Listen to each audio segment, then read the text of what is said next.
വിജ്ഞാന സമ്പദ് വ്യവസ്ഥയിൽ ഊന്നിയ നവകേരളം സൃഷ്ടിക്കുകയാണ് LDFന്റെ ലക്ഷ്യമെന്ന് CPM സംസ്ഥാന സെക്രട്ടറി MV ഗോവിന്ദൻ.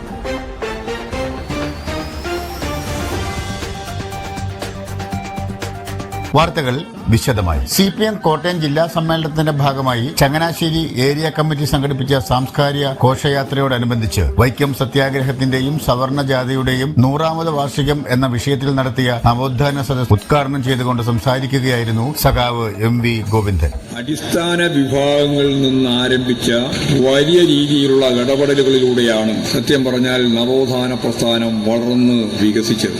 ഞാനിവിടെ അടിസ്ഥാന ജാതി എന്നല്ല ഞാൻ പറഞ്ഞത്, അടിസ്ഥാന വർഗം തന്നെയാണ്. അതിന്റെ ഭാഗമായിട്ട് തന്നെയാണ് നിങ്ങൾക്കെല്ലാം ഇവിടെ ചൂണ്ടിക്കാണിച്ച കുറേ പേരുകൾ അറിയാം. അതിന്റെ ഭാഗമായിട്ടാണ് ആറാട്ടുപുഴ വേലായുധ പണിക്കരൊക്കെ ഇതിന്റെ ഭാഗമായിട്ട് ഉജ്ജ്വലമായ പോരാട്ടത്തിൽ നേതൃത്വം കൊടുത്ത മകൾ വ്യക്തികൾ. തുടർന്നാണ് ശ്രീനാരായണ ഗുരു, അയ്യങ്കാളി, അതുപോലെ തന്നെ നമുക്കെല്ലാം പരിചിതരായ ഇവിടെ ചൂണ്ടിക്കാണിച്ച വാഗ്ഭടാനന്ദൻ ഉൾപ്പെടെയുള്ള ആളുകൾ, ഇവരെല്ലാം ഈ പോരാട്ടങ്ങൾക്ക് നേതൃത്വം കൊടുത്തിട്ടുണ്ട്. ഈ നേതൃത്വം നൽകിയ പോരാട്ടത്തിന്റെ പിന്നിലൊരു ആശയപ്രപഞ്ചമുണ്ടായിരുന്നു. വെറുതെ ഒരു ദിവസം സുപ്രഭാതത്തിൽ ഇവരെല്ലാം എഴുന്നേറ്റ് പുറപ്പെട്ടതല്ല. അതിലേറ്റവും പ്രധാനപ്പെട്ട ഒരാശയ രൂപീകരണത്തിന്റെ കൃത്യമായ വ്യക്തതയോടുകൂടിയുള്ള പരിശോധനയിൽ നമുക്ക് കണ്ടെത്താൻ കഴിയും. അത് ബ്രിട്ടീഷ് ആധിപത്യത്തിന്റെ ഭാഗമായിട്ട് വന്ന ജാതിയോ മറ്റെന്തെങ്കിലും ഉപജാതി വിഭാഗങ്ങളോ ഒന്നുമില്ലാത്ത യൂറോപ്യൻ മേഖലയിൽ നിന്ന് വന്ന ആളുകളുടെ ഏറ്റവും പ്രധാനപ്പെട്ട പ്രവർത്തകരിൽ ഒരു വലിയ വിഭാഗം മിഷണറി പ്രവർത്തനായിരുന്നു കേരളത്തിലേക്ക് വന്നവർ. സവർണാധിപത്യത്തിനെതിരായിട്ടാണ്, ബ്രാഹ്മണ മേധാവിത്വത്തിനെതിരായിട്ടാണ് ശ്രീനാരായണ ഗുരുവിന്റെ സമരത്തിന്റെ കുന്തമുന ആദ്യം മുതൽ ഈ അരുവിപ്പുറം പ്രതിഷ്ഠ സ്ഥാപിക്കുന്നത് മുതൽ ശക്തിയായിട്ട് ഉണ്ടായിരുന്നു. ശരിയായ ദിശാബോധത്തോടുകൂടിയാണ് അദ്ദേഹം മുമ്പോട്ടേക്ക് പോയത്. അതിന്റെ ഭാഗമായിട്ടാണ് സർവമത സമ്മേളനം അദ്ദേഹം നടത്തിയത്. സർവമത സമ്മേളനത്തിന്റെയും അടിസ്ഥാനം അത് തന്നെയാണ്. ഒരു ജാതി, ഒരു മതം, ഒരു ദൈവം മനുഷ്യന് എന്ന ആപ്തവാക്യം അദ്ദേഹം പറയുമ്പോഴും ഒരു ജാതി എന്ന് പറഞ്ഞാൽ പിന്നെ ജാതിയില്ലല്ലോ, ജാതിയുമില്ല, ഉപജാതിയുമില്ല, ഒന്നും തന്നെയില്ല, ഒറ്റ ജാതി മനുഷ്യൻ. മതം ഒരു മതം എന്ന് പറഞ്ഞാൽ പിന്നെ വേറെ ഒരു മതവുമില്ല, മനുഷ്യ മതം തന്നെയാണ്. പിന്നെയുള്ളത് വിശ്വാസം, ദൈവവിശ്വാസം. അതിലെല്ലാറ്റിനെ സംബന്ധിച്ചും കൃത്യമായിട്ട് മതബോധത്തെ അടിസ്ഥാനപ്പെടുത്തിയിട്ട് സർവമത സമ്മേളനത്തിൽ അദ്ദേഹം പറഞ്ഞു, ഏത് മതമായാലും എല്ലാ മതങ്ങളുടെയും സത്ത ഒന്നാണ്, എല്ലാ മതങ്ങളുടെയും സത്ത ഒന്നാണെന്ന വ്യക്തമായ വിശകലനത്തിലൂടെയാണ് അദ്ദേഹം സർവമത സമ്മേളനം നടത്തിയത്. ആശയതലത്തിലും ബോധനിലവാരത്തിലും ഉണ്ടായിരുന്ന ഈ നവോത്ഥാന ധാര വർഗസമരത്തിന്റെ ഭാഗമായിട്ട് രൂപപ്പെടുത്താനാവുമെന്ന് രാജ്യത്തെ പഠിപ്പിച്ച ഏറ്റവും പ്രമുഖനായ ചിന്തകനാണ് യഥാർത്ഥത്തിൽ അയ്യങ്കാളി. എന്റെ മക്കൾക്ക്, നമ്മുടെ മക്കൾക്ക് സ്കൂളുകളിൽ എല്ലാവരെയും പോലെ പഠിക്കാൻ സൗകര്യമില്ലെങ്കിൽ നിന്റെ പറമ്പിലും പാടത്തും പണിയെടുക്കുന്ന ഈ പാവപ്പെട്ട ഞങ്ങള് ഇനി പാടത്തും പറമ്പിലും പണിയെടുക്കാനില്ല എന്ന പ്രഖ്യാപനം നടത്തിയിട്ട് കർഷക തൊഴിലാളിയൊക്കെ കൊണ്ട് ആദ്യത്തെ പണിമുടക്ക് സമരം നടത്തി. അവർ പണിക്ക് പോയില്ല, വിളവെടുത്തില്ല. ഈ ജനവിഭാഗങ്ങൾ പണിക്ക് പോകുന്നില്ല, വിളവെടുക്കുന്നില്ല എങ്കിൽ ജന്മിമാരുടെ പത്തായത്തിൽ നെല്ല് നിറയില്ല എന്നവർ കൃത്യമായിട്ട് പഠിക്കും. അതുകൊണ്ടാണ് ഞാൻ പറഞ്ഞത്, ദേശീയ പ്രസ്ഥാനത്തിന്റെ ചരിത്രത്തിൽ നവോത്ഥാന പ്രസ്ഥാനവുമായിട്ട് കൂട്ടിച്ചേർത്ത് കാര്യങ്ങൾ പരിശോധിക്കുമ്പോൾ ഒരു വർഗസമര സിദ്ധാന്തത്തെ തന്നെ മുൻവെച്ച് പണിമുടക്ക് ഉൾപ്പെടെയുള്ള സമരങ്ങൾക്ക് നേതൃത്വം കൊടുത്ത അയ്യങ്കാളിയെ നമ്മൾ കൃത്യമായിട്ട് കാണേണ്ടതാണ്. നവോത്ഥാന നായകർ പൊതുവിൽ ഉയർത്തിപ്പിടിച്ച ഒരു സവിശേഷമായ നിലപാട് എല്ലാ ജനവിഭാഗങ്ങളും സജീവമായി കാര്യങ്ങൾ കൈകാര്യം ചെയ്യാനുള്ള പൊതു ഇടവും പൊതു സ്വഭാവവും പൊതു രീതിയും വേണം, അത് പരിഗണിക്കണം എന്ന് തന്നെയാണ്. അതിന്റെ ഭാഗമായിട്ടാണ് ഐത്തോച്ചാടനത്തിന്റെ ഭാഗമായിട്ട് വരുന്ന നിരവധി പ്രക്ഷോഭങ്ങളിൽ, സമരങ്ങളിൽ അദ്ദേഹം പങ്കാളിയാവുകയും വൈക്കം സത്യാഗ്രഹത്തെ കാലത്ത് മന്നത്ത് പത്മനാഭൻ തന്നെ നേരിട്ട് നേതൃത്വപരമായ പങ്കുവഹിച്ചുകൊണ്ട് സവർണ ജാഥ വൈക്കത്ത് നിന്ന് ആരംഭിച്ച് തിരുവനന്തപുരത്തേക്ക് നയിക്കുകയും ഇവിടെ പറഞ്ഞതുപോലെ ഒരു ചെറിയ നമ്പറിൽ തുടങ്ങിയിട്ട് വലിയൊരു മഹാസമുദ്രം പോലെയാണ് സമാപിക്കപ്പെട്ടത് എന്നാണ് ചരിത്രത്തിന്റെ ഭാഗമായി പറഞ്ഞത്. രാജ്യത്തെ മതരാഷ്ട്രമാക്കി മാറ്റാനുള്ള ശ്രമങ്ങളാണ് BJP നടത്തുന്നതെന്നും RSSന്റെ 100ാമത് വാർഷികത്തോടനുബന്ധിച്ച് മനുസ്മൃതിയും ചാതുർവർണ്ണ വ്യവസ്ഥയും അടിസ്ഥാനമാക്കിയുള്ള ഭരണഘടന സൃഷ്ടിക്കാനുള്ള അശ്ലീല ശ്രമമാണ് നടക്കുന്നത്. അംബേദ്കർ എന്ന പേര് കേട്ടാൽ അമിത്ഷായ്ക്ക് ഭ്രാന്താണെന്നും സഖാവ് MV ഗോവിന്ദൻ പറഞ്ഞു. കഴിഞ്ഞ 18ാം ലോകസഭാ തെരഞ്ഞെടുപ്പിന്റെ ഭാഗമായിട്ടുള്ള രാഷ്ട്രീയ മുദ്രാവാക്യത്തിൽ നിങ്ങൾ കേട്ടതും ഞങ്ങളെല്ലാം പറഞ്ഞതുമായ ഒരു കാര്യം, ഈ തെരഞ്ഞെടുപ്പിൽ BJPക്ക് 370 സീറ്റ് മുതൽ 430 സീറ്റ് വരെ ലഭിക്കണം. എന്തിനു വേണ്ടിയായിരുന്നു അത്? ഈ ഭരണഘടന ഇപ്പോഴും അംബേദ്കർക്കെതിരായിട്ട് നിരന്തരമായിട്ടുള്ള കടന്നാക്രമണമാണ്. അംബേദ്കർ എന്ന് ജപിക്കുകയാണ് എന്നാണ്. അത് കേൾക്കുമ്പോൾ തന്നെ ഭ്രാന്താണ് അമിത്ഷാക്ക്. സവർണ മേധാവികൾക്കാകെ ഭരണഘടനയെ പറ്റി പറയുമ്പോൾ, അംബേദ്കറെ പറ്റി പറയുമ്പോൾ അവരാഗ്രഹിക്കാത്ത, മതരാഷ്ട്രമാക്കി മാറ്റാൻ സാധിക്കാത്ത ഒരു ഭരണഘടനയും ആ ഭരണഘടന രൂപം നൽകിയിട്ടുള്ള അംബേദ്കർ ഉൾപ്പെടെയുള്ളവരെ പറ്റി, നെഹ്റു ഉൾപ്പെടെയുള്ളവരെ പറ്റി അതിശക്തിയായിട്ടുള്ള വിരോധവും എപ്പോഴും പ്രകടിപ്പിക്കുകയാണ് അവർ ചെയ്തുകൊണ്ടിരിക്കുന്നത്. അത് വെറുതെ പ്രകടിപ്പിക്കുകയാണെന്ന് ധരിക്കണ്ട. നമുക്കറിയാം, ഇന്ന് ഇന്ത്യയുടെ വിവിധ ഗ്രാമങ്ങളിലും പട്ടണങ്ങളിലും കൃത്യമായിട്ട് അവതരിപ്പിക്കുന്ന ഒരു രാഷ്ട്രീയ സമീപനം നമ്മൾ തിരിച്ചറിയുമ്പോഴാണ് അതിന്റെ അശ്ലീലത മനസ്സിലാകുക. എന്താ? ഈ 370 മുതൽ 430 വരെ സീറ്റ് ഞങ്ങൾക്ക് കിട്ടണം എന്ന് അവർ ആഗ്രഹിക്കുന്നത് ഒരു ചരിത്ര ദൗത്യം നിർവഹിക്കാനാണെന്നാണ് അവരുടെ വ്യാഖ്യാനം. 2025 നമ്മളിപ്പോഴും 100ാം വാർഷികം ആചരിക്കുന്നത് പോലെ RSSന്റെ 100ാം വാർഷികം ആചരിക്കുക 2024 ഈ 2025 RSSന്റെ രൂപീകരണം 2025 100ാം വാർഷികം. ഈ 100ാം വാർഷികമാവുമ്പോഴേക്ക് ഇന്ത്യ ഒരു മതരാഷ്ട്രമാവണം. ഒരു മതരാഷ്ട്രമായി ഇന്ത്യയെ മാറ്റണം. അങ്ങനെ മാറ്റുന്നതിന് വേണ്ടിയുള്ള ഭരണഘടനാ ഭേദഗതി വേണം. ആ ഭരണഘടനാ ഭേദഗതിക്ക് വേണ്ടി ഇന്ത്യൻ പാർലമെന്റിൽ 2/3 ഭാഗം ഭൂരിപക്ഷം വേണം. ആ കണക്കാണ് ഈ 430 വരെയുള്ള സീറ്റ്. വെറുതെയല്ല കണക്ക് പറയുന്നത്. എന്നിട്ട് അവർ പറയുന്നത് അംബേദ്കറും നെഹ്റുവും എല്ലാം കൂടിച്ചേർന്ന് നിർമ്മിച്ച നമുക്കന്യമായ, നമുക്ക് വേണ്ടാത്ത ഈ ഭരണഘടന മാറ്റി മനുസ്മൃതിയെ അടിസ്ഥാനപ്പെടുത്തി ചാതുർവർണ്ണ്യ വ്യവസ്ഥയിൽ അധിഷ്ഠിതമായ ഒരു ഭരണഘടന വേണമെന്നാണ് RSSന്റെ സംഘപരിവാർ വിഭാഗത്തിന്റെ, അതിന്റെ രാഷ്ട്രീയ പാർട്ടിയായ BJPയുടെ ഉന്നം. അത് 25 ആവണം. ഇതായിരുന്നു 18ാം ലോകസഭാ തെരഞ്ഞെടുപ്പുമായിട്ട് ബന്ധപ്പെട്ട മുന്നേറ്റക്ക് വെച്ച ഏറ്റവും പ്രധാനപ്പെട്ട കാര്യം.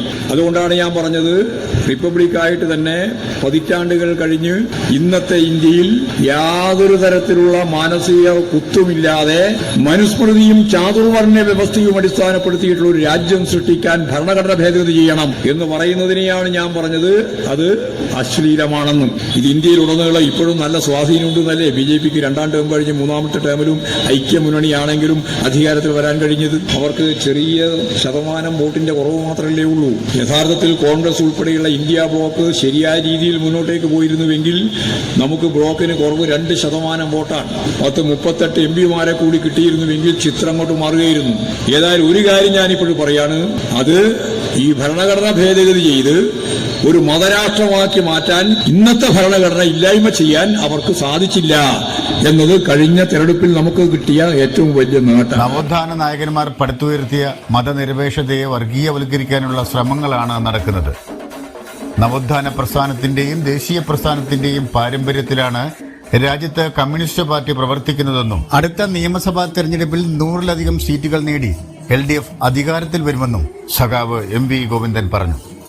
കോൺഗ്രസ്, ലീഗ്, ജമാഅത്തെ ഇസ്ലാമി, SDPI സഖ്യം നിലകൊള്ളുന്നു. അത് നിഷേധിക്കാൻ വേണ്ടിയിട്ടാണ് പലപ്പോഴും ശ്രമിച്ചതെങ്കിലും ഇപ്പോഴ് കെ മുരളീധരൻ എന്ന കോൺഗ്രസ് നേതാവ് പറഞ്ഞു, ഞാൻ 2 പ്രാവശ്യം മത്സരിച്ചപ്പോൾ എനിക്ക് SDPIയുടെയും ജമാഅത്ത് ഇസ്ലാമിന്റെയും പിന്തുണ കിട്ടി. നിങ്ങൾ എന്തിനാണ് ഇപ്പോഴത് പറയുന്നത് എന്നാണ് കോൺഗ്രസുകാർ ചോദിക്കുന്നത്.